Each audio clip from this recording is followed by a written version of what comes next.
he made the ultimate sacrifice at the end of the last movie, and he did that because he wanted to, you know, not just save the world, but protect his friends. And then in this movie, the villain is absolutely undoing every bit of that sacrifice that he's made in going after them. And I think what's so cool about what Destin has been able to achieve is that the movie feels bigger than anything we've ever made before, while maintaining the kind of like New York roots, this heartfelt story between three, you know, of the bestest of friends. So I think that it's a real testament to who Destin is as a filmmaker.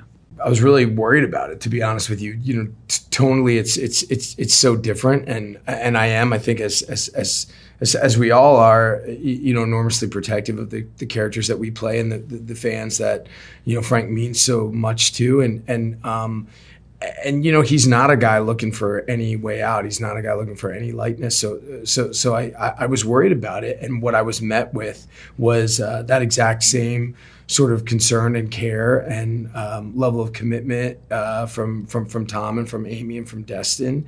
And we really dove into the problem head first. I felt really heard. I felt really you know, unbelievably collaborative. And I think what that resulted in is a very different Frank Castle in kind of all the best ways. And yeah, I can't wait to see it. It's been great. I think a lot of like our earlier years in this series has been very formative, and we've grown a lot through a lot of like things that we've done. And I feel like I genuinely came in so green. I had no other job before this, and so it was very much my own learning experience.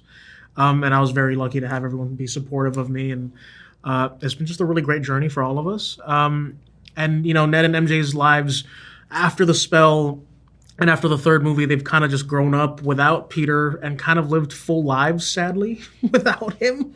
And but Ned does sort of figure out how to track Spider-Man, and they've both kind of had like this weird feeling of like this missing link between them and Spider-Man. And so he's just naturally a curious guy, and he decides to track Spider-Man no matter how creepy that sounds.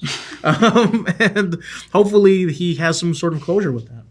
It's a cautionary tale of the dangers of living your life on your own, and sometimes the bravest thing you can do is ask for help. So for me, getting your friends and family together to build a community and go and enjoy this movie in the theater is kind of the perfect way to experience this movie.